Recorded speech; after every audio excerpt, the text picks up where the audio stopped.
Graça e paz, irmãos, da parte de Deus e de Cristo Jesus, nossa esperança. Primeiro eu quero pedir desculpa aos irmãos, porque nós tentamos fazer o culto online, ao vivo, como dizem, não foi possível. O problema técnico aqui comigo, a minha internet estava lenta e não foi possível. Tentamos de todo jeito aqui com o irmão Bruno, mas não foi possível.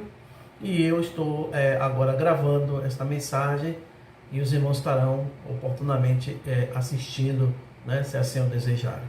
Eu quero saudar a todos com a palavra do Senhor e que tudo que a gente for fazer seja para a glória e louvor do nome do Senhor. Nós louvamos o Senhor pela sua vida, pela sua história, pela sua fé e a sua dedicação à palavra de Deus. Queremos dizer aos irmãos que estamos imbuídos, de orar um pelos outros e já abrindo, pedindo que os irmãos orem pela vida dos nossos irmãos que estão enfermos, apresentando aí nosso diácono, irmão Antônio Azevedo, irmão Adailton, irmã Nicinha, a neta da irmã Eunice, Alice, e todos esses que estão enfermos e precisam das nossas orações. E nós sabemos que a Bíblia diz que a oração do justo pode muitos em seus efeitos. Então louvamos a Deus, porque nossa igreja é uma igreja de oração. Queremos dizer aos irmãos que teremos as programações normais a partir agora de dezembro. Vamos fazer uma experiência e nós vamos extinguir por enquanto a escala, como foi avisado domingo. E a gente não vai fazer escala. Os irmãos fiquem à vontade para ir amanhã pela noite. Vamos manter os mesmos horários e cultos, tá bom? Por enquanto, vamos manter os mesmos horários. Então, os irmãos participem, vão, estejam juntos, estejam próximos. Isso é importante, que a gente esteja, nesse momento, unidos em nome de Jesus. Queremos dizer para os irmãos que as programações de dezembro estão prontas. Depois eu vou anunciar aí nas redes para os irmãos, mas manteremos as programações do mês de dezembro, salvo alguma coisa assim que a gente tirou, ok? Falando para os irmãos também da campanha do telhado, e essa campanha está indo de vento em popa, porque nós estamos trabalhando, não parece, mas estamos trabalhando, e agora estamos na reta final das exigências, que os engenheiros fizeram de plantas e locação, e a gente já está tudo pronto. Vamos ter uma reunião com uma equipe do telhado da igreja, que é uma equipe de irmãos, para fechar alguns temas e apresentar para a igreja agora como será o nosso projeto, tá bom?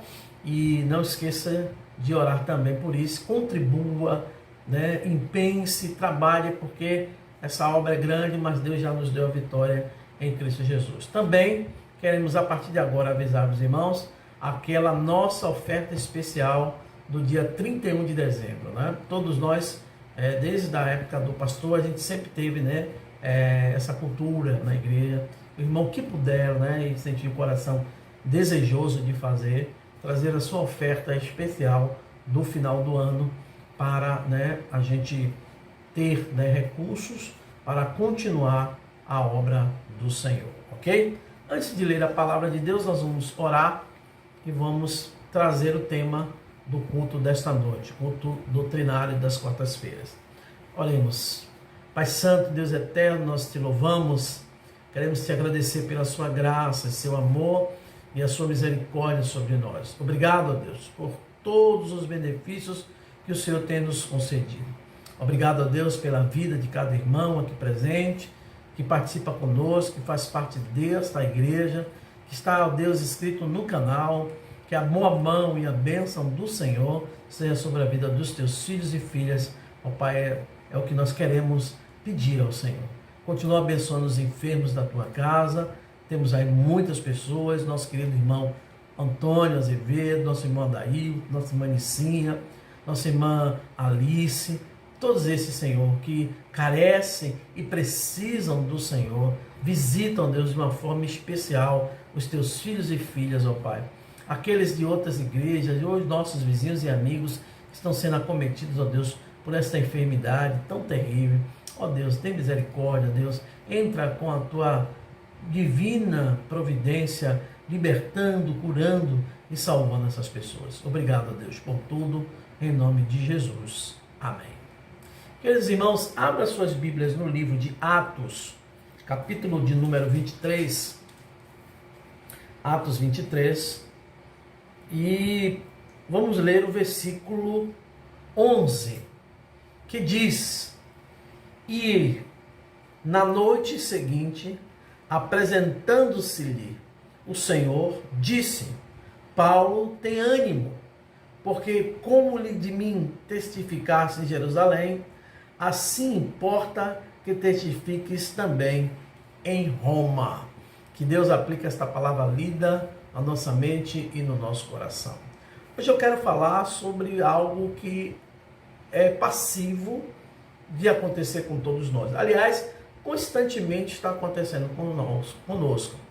Hoje eu vou falar de como devemos ou como podemos, enfrentar o desânimo. Desânimo, como enfrentar? E esse texto que nós estamos falando aqui é Paulo, o apóstolo, que está perante o Sinédrio, e o texto diz que ele fica em pé diante do conselho. Ele fala para aqueles homens que estavam ali, o sumo sacerdote Ananias mandou que o ferisse a boca, porque ele estava falando. E nesse versículo você vai ver que Deus está animando o coração de Paulo. Paulo sabia que ali estavam fariseus e saduceus, e ele sabia que havia uma grande dissensão em torno daquele que agora não persegue mais a igreja do Senhor, mas agora é perseguido. Então o texto diz que, para que não houvesse grande dissensão ali, porque Paulo também estava argumentando, um tribuno, temendo que Paulo fosse, e o texto diz, está lá no versículo 10, temendo que Paulo fosse despedaçados por eles, mandou-lhes descer a saudadesca, ou seja, os soldados, para que tirasse ele do meio deles e o levasse para a fortaleza. E naquela fortaleza, ou seja, na prisão, na noite seguinte, Deus se apresentou a ele e disse: Paulo, tem ânimo, porque como de mim testificastes, ou seja, falastes de mim, em Jerusalém, assim importa que testifiques também em Roma. Queridos irmãos, todos nós temos em nossas vidas momentos de desânimo. Desânimo é o desencorajamento.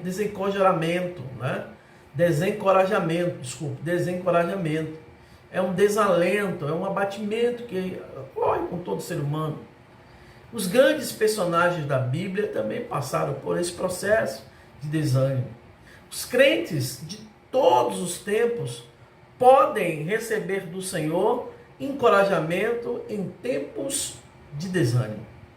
Então, isso é importante? Porque vai acometer comigo, talvez agora eu falando aqui, você está nesse processo, não quero mais ir à igreja, ou não quero largar esse trabalho a outro, pretendo me separar, enfim. Então, essas coisas são passíveis a acontecer. Mas não esqueça que Deus está sempre nos encorajando no momento desse.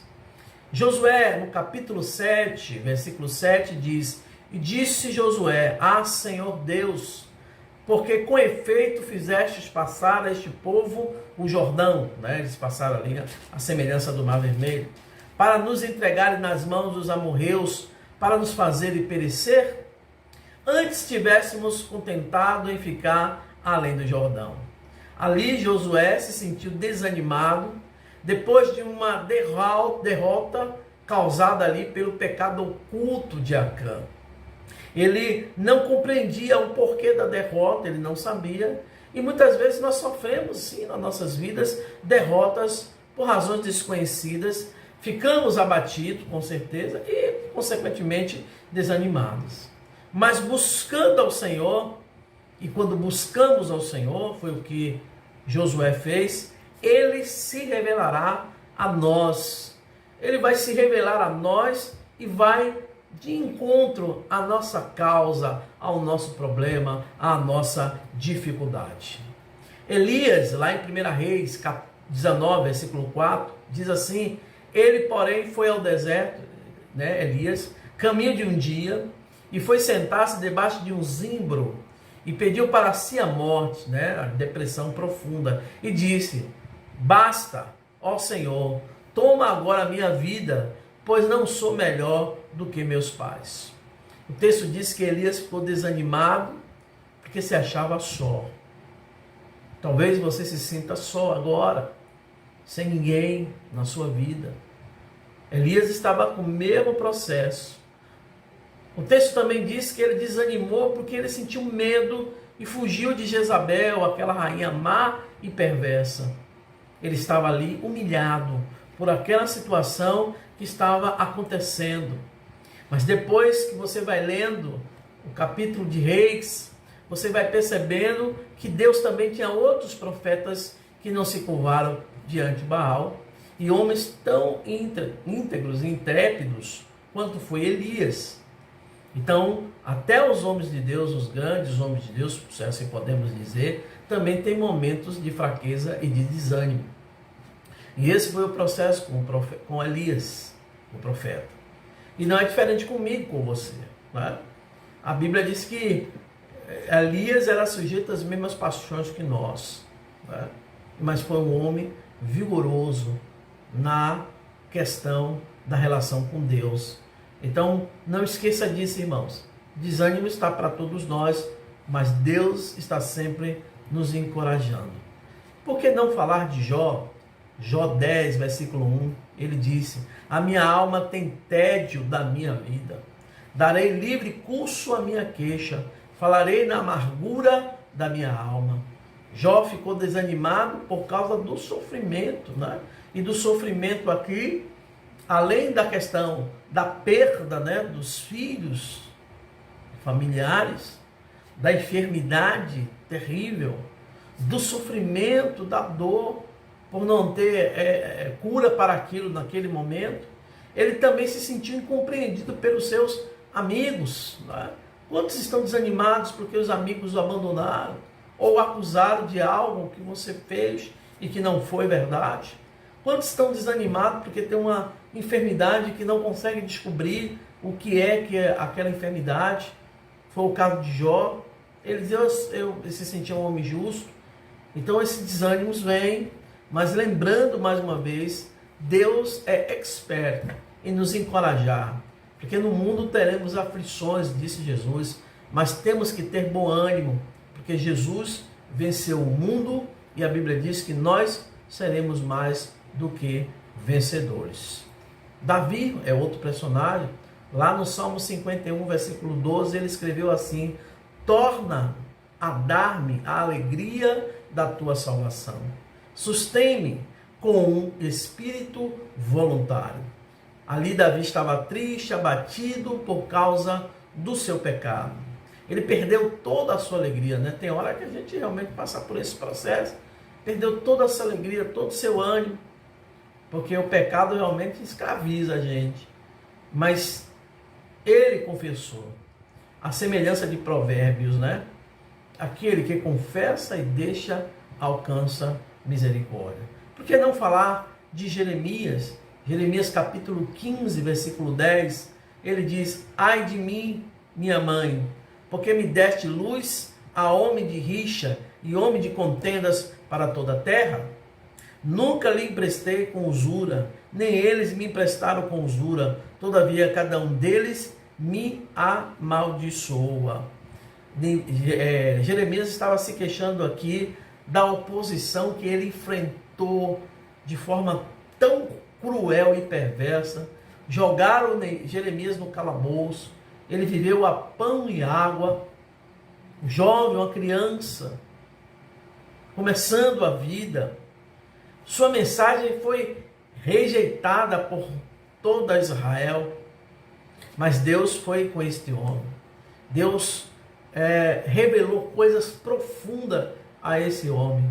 Irmãos, o inimigo quer isso, que você desanime, para que você não ouça a voz de Deus, para que você não ouça a mensagem do Altíssimo, para que você corte a relação de proximidade com Deus. Então não deixe que essas coisas o abatam de tal forma que você saia do curso, do leito que nos leva ao altar de Deus, à presença do Eterno, do Altíssimo Deus. A semelhança desses homens também, que foram rejeitados, que foram viveram oposição tremenda, sofreram na carne, mas foram homens que seguiram e prosseguiram em seguir ao Senhor.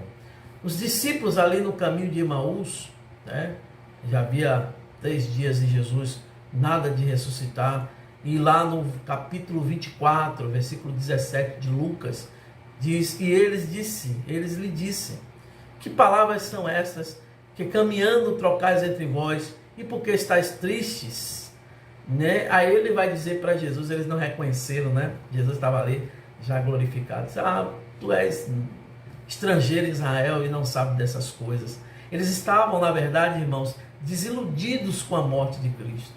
Quantas vezes a desilusão acometa nosso coração, né? Uma decepção é algo profundo, a desilusão por alguma coisa, uma relação, ou um comércio que você não deu certo. Então, eles estavam desiludidos, tristes, mas depois, certamente, o texto não fala, mas quando o texto fala que eles reconhecem lá no partir do pão, principalmente, e eles dizem assim, olha, você percebeu quando a gente falava com eles, sem saber, os nossos corações ardiam, tá? Então, não esqueça, querido irmão, mesmo com desânimo, com toda a luta, mas quando você entra na presença do Senhor, através de Cristo, há um ânimo dobre no seu coração, e seu coração queima por causa da presença de Deus. Quais são os outros motivos também que nos desanimam, né? Por exemplo, doença, né? A doença é algo que desanima demais a gente. A morte de um ente querido, dificuldades no cumprimento de algumas tarefas do dia a dia, demora na resposta de oração ou concretização de um plano que Deus, aí você está orando e ainda não veio, dívidas, quem está aí desanimado porque não consegue pagar as dívidas, ou dúvidas, né? Dívidas e dúvidas também, consciência culpada, né? Fez algo e ainda não pediu perdão a Deus ou a pessoa, com aquela consciência culpada e acha que a vida não tem mais sentido, e aí vem o desânimo, né? Vê a prosperidade dos ímpios, como diz lá o Salmo 12, né? Vê a prosperidade dos ímpios, o Salmo 12, versículo 14 fala sobre isso. Isso faz parte mesmo da nossa história.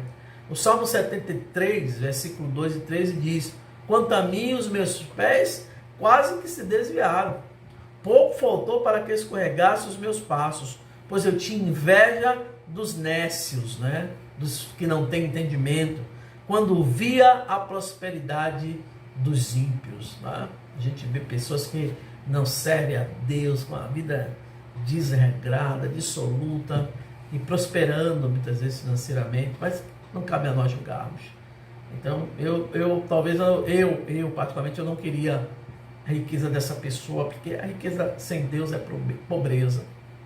A riqueza sem Deus não gera prosperidade, né? Mas essas coisas faz parte da vida humana e também pode nos desanimar, né?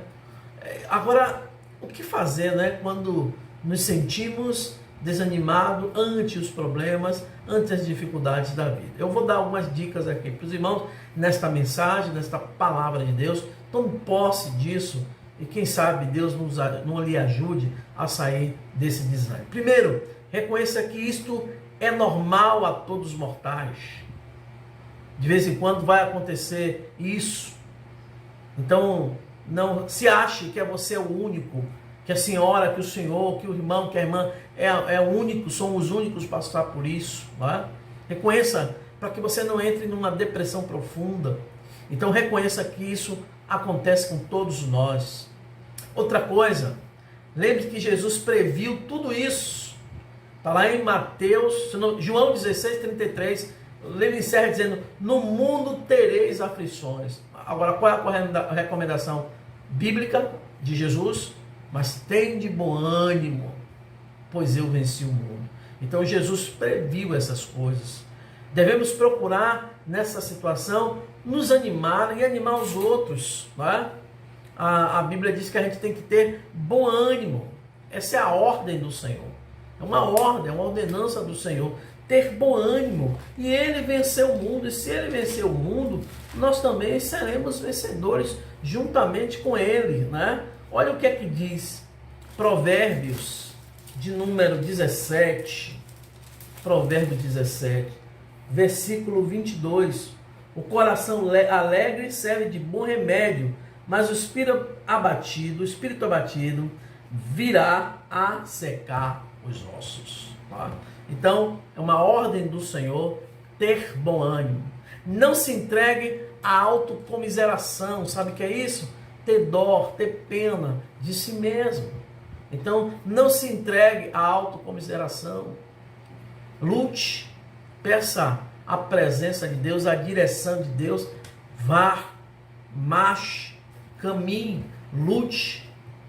Ok? E a razão de nosso desânimo, né, é porque muitas vezes nós não temos uma relação de proximidade com Cristo, com Deus.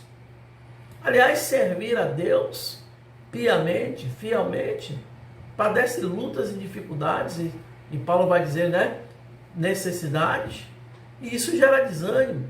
Mas não esqueça que Ele venceu o mundo, ou seja, Ele venceu o mundo que nos aflige, mas Ele venceu. João 16:33, tem de bom ânimo, né? Eu venci o mundo, ou seja, Ele é aquele que não só vence o mundo, mas é aquele que doa paz aos nossos corações. Então, quando você estiver desanimado, clame a Deus por paz no seu coração. Não podemos deixar que o desânimo roube a nossa energia espiritual, né? A nossa força espiritual, aquele contágio da fé, né? Da oração, na certeza que iremos ser ouvidos pelo Pai, na certeza da cura dessa enfermidade, desse emprego que está aí vindo, de passar nesse concurso ou nessa faculdade. Então podemos vencer o desânimo alegrando-se no Senhor. Não podemos deixar o desânimo roubar a alegria, a energia espiritual que foi nos contagiada através de Jesus. Deus vê e compreende o seu desânimo. Agora aí, quando você está em casa, Deus vê, Deus compreende, Deus entende porque você está assim, né? E Deus faz algo muito bom. Ele é expert, sim, em encorajar os seus servos. Ele tem essa propriedade dada pelo seu próprio poder. Salmo 46, por exemplo, versículo 1 diz: Deus é o nosso refúgio e fortaleza, socorro bem presente na hora da angústia, na hora da tribulação. Está passando por luta? Se espelhe no Salmo 46, versículo 1.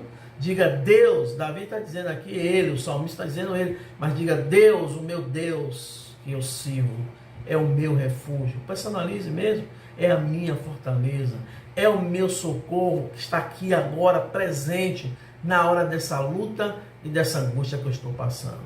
O próprio Josué foi encorajado, lá em Josué 1, versículo 6, 7, e pulando para o 9, ele diz o texto, palavras do Senhor: esforça-te, tem bom ânimo, porque tu farás a este povo herdar a terra que jurei a seus pais que lhes daria. Então, somente esforça-te e tem bom ânimo, para teres o cuidado de fazer conforme toda a lei que meu servo Moisés te ordenou. Dela não te desvie nem para a direita, nem para a esquerda, para que prudentemente te conduzas por onde quer que andares. Que palavra maravilhosa, né? Aonde quer que andares, ou seja, Deus nos conduzirá no meio à luta, no meio do desânimo. A gente não pode desviar nem para a direita, nem para a esquerda. sigamos para o alvo, como diz Paulo, para o alvo da soberana vocação em Cristo Jesus, porque Deus vai nos conduzir aonde devemos andar. É uma enfermidade? Está passando? Ouça a voz de Deus, faça o que Deus está dizendo, submeta, né, ali a ação da medicina, mas não deixe de crer naquele que é dono sobre todas as coisas, principalmente da vida humana, em especial a vida humana. É um desemprego, é uma relação que está desgastada. Então, Deus te conduza, Deus lhe conduzirá por onde você andares, se você ordeiramente e de forma obediente seguir o caminho do Senhor. O próprio Paulo, o apóstolo, foi encorajado, né? Aqui a gente acabou de ler, eu vou encerrar com ele, Atos 23:11, diz que na noite seguinte, por quê, irmãos? Porque Paulo, ele tinha sido levado para ser julgado, né? E o rei lá estava muito, mas muito mesmo, que ele começou a falar, ele falava bastante, né, das coisas de Deus, e queria que ferisse a boca, né? Está lá no versículo 1 do capítulo 23 de Atos, e pondo Paulo os olhos no conselho, disse: varões, irmãos, até o dia de hoje, tenho andado diante de Deus com toda a boa consciência. Aí o sumo sacerdote Ananias mandou aos que estavam junto dele que eu ferisse na boca. Então Paulo lhe disse: Deus te ferirá, parede blanqueada. Tu está aqui assentado para me julgar conforme a lei, e contra a lei me mandas ferir? E eis que ali estavam e disseram: injúria o sumo sacerdote de Deus? Você está injuriando aí, né? Jurando o sacerdote de Deus, ou seja, ameaçando. E Paulo disse: não sabia, irmãos, que era o sumo sacerdote, porque está escrito: não dirá mal do príncipe do teu povo. E Paulo, sabendo que uma parte era de saduceus e outra de fariseus, clamou no conselho: varões, irmãos, sou fariseu, filho de fariseu, no tocante à esperança e ressurreição dos mortos, sou julgado. E havendo dito isto, houve dissensão entre os fariseus e saduceus, e a multidão ali se dividiu agora. Porque estava um homem ali que Deus o encorajou, né? E para falar. E havendo dito isto, houve dissensão, porque os saduceus dizem que não há ressurreição, nem anjo, nem espírito. Mas os fariseus reconhecem uma e outra coisa, ou seja, pensam diferente dos saduceus no tocante a essas questões teológicas deles. E originou-se um grande clamor, e levantando-se os escribas da parte dos fariseus contendiam, dizendo: nenhum mal achamos neste homem, e se algum espírito ou anjo lhe falou, não resistamos a Deus. E havendo grande dissensão, um tribuno, ou seja, um oficial, né, da corte romana, temendo que Paulo fosse despedaçado por eles, né, morto, mandou descer a cidadesca, ou seja, os que estavam ali aquartelados, para que o tirasse do meio deles e o levasse para a fortaleza, ou seja, para o lugar, né, próprio, seguro. E na noite seguinte, aí vem o que é mais bonito desse texto, apresentando-lhe o Senhor, disse, Deus apareceu a ele: Paulo, né, ou Saulo, ou Saul, tem ânimo, porque como de mim testificasse em Jerusalém, ele estava em Jerusalém e subiu, né, lá no versículo 21 de Atos, diz que ele estava numa praia em Mileto, né, e apareceu um sacerdote chamado Ágabo e disse: olha, isso vai acontecer com o dono dessa cinta, né? E ele estava ali na casa de Filipe, diz o texto, que tinha 4 filhas donzelas que profetizavam. E Ágabo, o profeta, né, Ágabo vem, cinge, coloca a túnica dele, amarra e diz: olha, isso vai acontecer lá, ou com o dono dessa cinta. E ele estava prestes a subir a Jerusalém e foi preso. Alguns teóricos dizem que esta foi a última viagem, que nessa ida a Roma ele foi decapitado. E ele diz, né, e é interessante que no versículo 13 do capítulo 21, em vez de ele animar os irmãos, olha o ânimo dele, ele diz assim: que fazeis vós chorando e magoando-me o coração? Porque eu estou pronto a não só ser ligado, mas ainda a morrer em Jerusalém, pelo nome de Jesus. E aí o texto diz lá no verso 14 do capítulo 21, como não podíamos convencê-lo, ou seja, persuadi-lo, nos aquietamos e dizendo, faça-se a vontade do Senhor. Então o próprio apóstolo foi encorajado. E o Senhor está encorajando a sua vida nesta noite.